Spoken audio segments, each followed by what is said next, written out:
I've worked the night shift at St. Augustine Hospital for almost 2 years, but something about tonight feels off. Maybe it's the flickering hallway lights or the oppressive silence in the air, but as I clock in, I have the nagging feeling that something isn't right. At around 11:30 p.m., a patient is rushed into the ER, male, mid-30s, found unconscious in an alley downtown.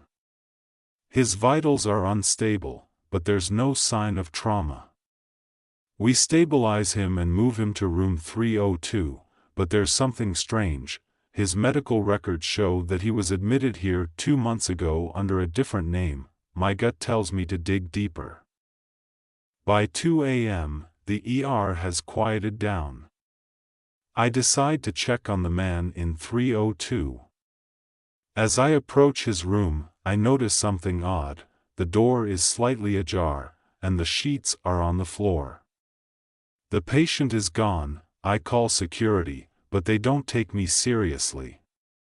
Patients walk off all the time, the guard says with a shrug. But I know that's not possible. He was unconscious, barely able to move. I check the security cameras myself. At exactly 1:57 a.m., there's static. The feed cuts out for precisely 3 minutes. When it comes back, room 302 is empty. No signs of forced entry. No signs of anyone leaving. People don't just vanish into thin air. By 3:30 a.m., my unease has turned into full-blown panic. I check the hospital's patient records, looking for anything unusual.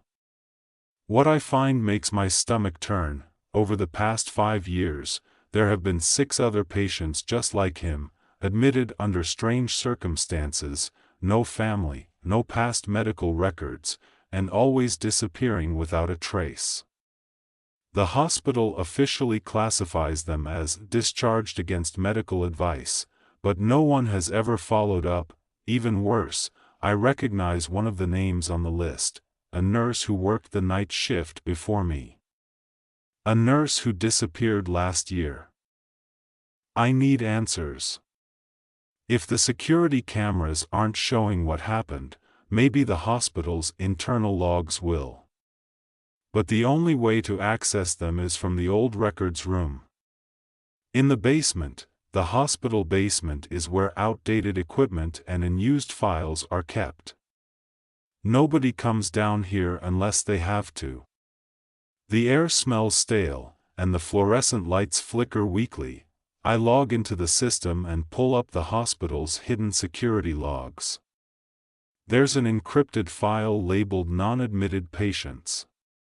I force it open. Inside are timestamps and transfer orders. Patients, including my missing man in 302, have been secretly moved to a restricted wing of the hospital. A wing that doesn't officially exist. Then I hear footsteps behind me. I spin around. Dr. Langston, the hospital's director, stands in the doorway. He doesn't look surprised to see me. "You weren't supposed to find this," he says calmly. "I demand to know the truth." He sighs and leans against the doorframe, almost amused. "The patients we take. They're experiments. People no one will miss. We test on them, then we erase them. It's as simple as that."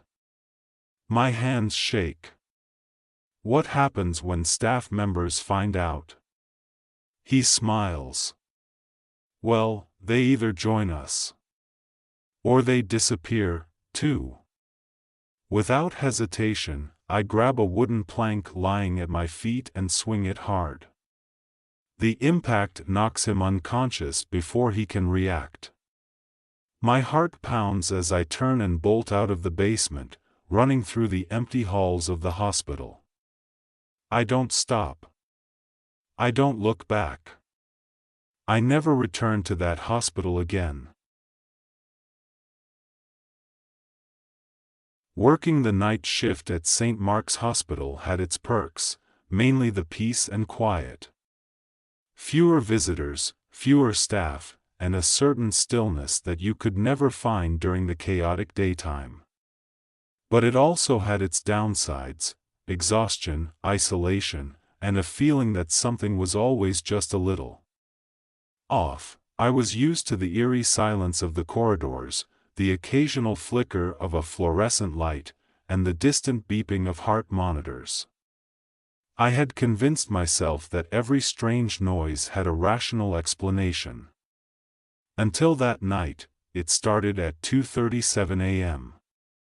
I was at the nurse's station, finishing some paperwork, when I heard the unmistakable sound of a hospital bed creaking down the hallway, but I was alone on the floor. My heart pounded as I turned the corner, following the noise. The sound led me to room 309, a room that, as far as I knew, was unoccupied. I checked the patient log. Empty, still, the bed inside had shifted. It was no longer against the wall but angled strangely toward the center of the room. The sheets were slightly crumpled, as if someone had just gotten up. I swallowed hard and backed away, trying to rationalize. Maybe another nurse had moved it earlier. Maybe housekeeping had been in. But as I turned, I saw something else that made my breath hitch. There were fresh footprints on the floor. Bare, damp footprints leading from the bed to the door. And they weren't mine. I rushed back to the station, my hands shaking as I grabbed the radio. "Hey, is anyone else on the third floor?" I asked. Static. I repeated the question. This time, a voice crackled back. "No one's up there but you, Jenna." I glanced at the security monitor. The hallway outside room 309 flickered in and out of focus, as if the camera was malfunctioning. Then the lights in the corridor dimmed. A hum filled the air, low and vibrating, almost like a deep breath. Then, as suddenly as it started, it stopped. The lights returned to normal.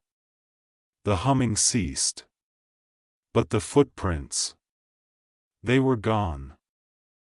I decided to check the patient records again, just to be sure. My hands trembled as I scrolled through the digital files. And then my stomach dropped. Room 309 had a patient assigned to it. I blinked, rereading the name, Walter Grayson. 72 years old. Admitted for pneumonia. The problem? Walter Grayson had died 2 nights ago. I felt a chill creep up my spine. I knew for a fact that his body had been transferred to the morgue the same night. The room should have been empty. I took a shaky breath and decided to check the room again. My fingers hovered over the door handle, hesitating.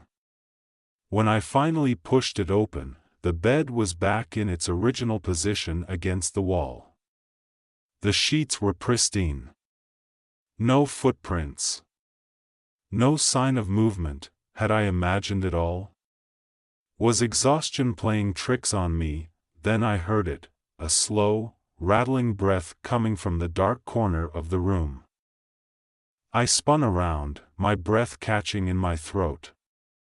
The air in the room had turned ice cold. My skin prickled as I reached for the light switch. A power surge sent the bulbs flickering, casting long shadows across the walls. My heartbeat thundered in my ears as I edged toward the source of the sound, and then, just as I reached the far corner, the temperature shifted.